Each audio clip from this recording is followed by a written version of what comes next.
చేసిన అవకతవకలు మామూలు విషయం కాదు.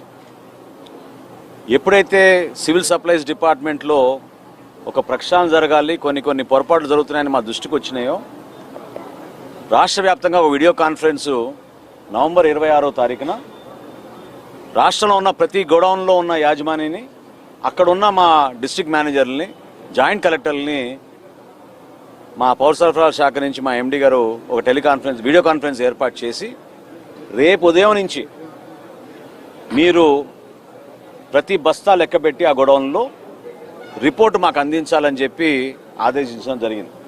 ఇది నవంబర్ 26వ తారీఖున. అదే రోజు రాత్రి జేఎస్ వేర్ హౌస్ పేరుని జయసుధా గారు హడావిడి చేసి మరుసటి రోజే మా దగ్గర బస్తాలు లెక్క తప్పింది. తప్పు మాది కాదు, అక్కడున్న వేయి బ్రిడ్జ్ది. అంటే ఇట్లా 2 గోడౌన్లు పక్కన ఉంటే ఈ గోడౌన్లో తీసుకెళ్లిన సరుకు మరి మేము నిర్ధారించిన మేరకు పొరపాటు మాదని మేము ఒప్పుకుంటున్నాం అని వాళ్ళే స్వయంగా ప్రకటించారు, వాళ్ళే లెటర్లు రాశారు. అప్పుడు మా సివిల్ సప్లైస్ డిపార్ట్మెంట్ నుంచి మా నిబంధనల మేరకు 1 మెట్రిక్ టన్ దాటితే డబుల్ పెనాల్టీ వేస్తాం.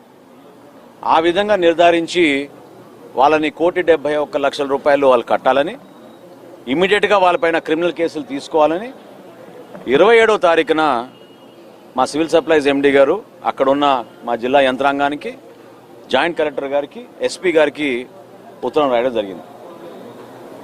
ఆ రోజు నుంచి కూడా వీళ్ళు సహకరించలేదు.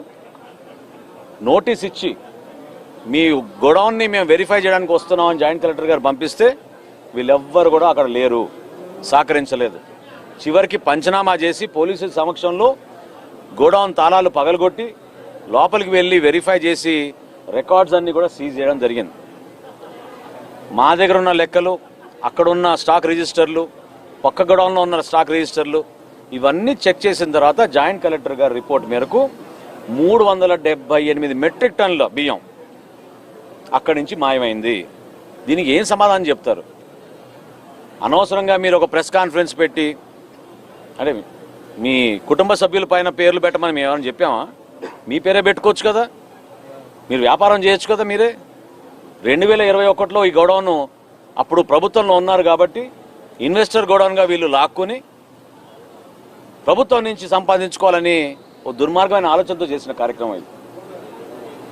ఖచ్చితంగా ప్రక్షాళన జరుగుతుంది, కక్ష సాధింపు ఎక్కడ లేదు. గౌరవ ముఖ్యమంత్రి గారు పదే చెప్తా వచ్చారు. జిల్లా యంత్రాంగాన్ని కూడా హెచ్చరిస్తూ వస్తా ఉన్నాం. జిల్లా ఎస్పీ గారిని కూడా మేము అదే కోరాం, విచారించండి. 378 మెట్రిక్ టన్నుల బియ్యం మాయమైందంటే ఎక్కడికి పోయింది? దీని వెనక ఎవరు?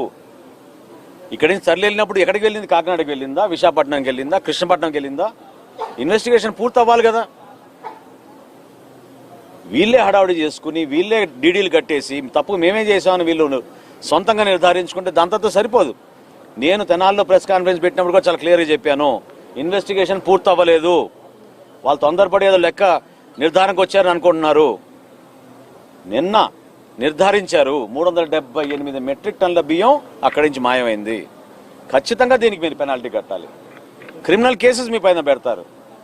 చట్ట ప్రకారంగా చేయాల్సిన కార్యక్రమాలు మా ప్రభుత్వం ఖచ్చితంగా చేస్తుంది.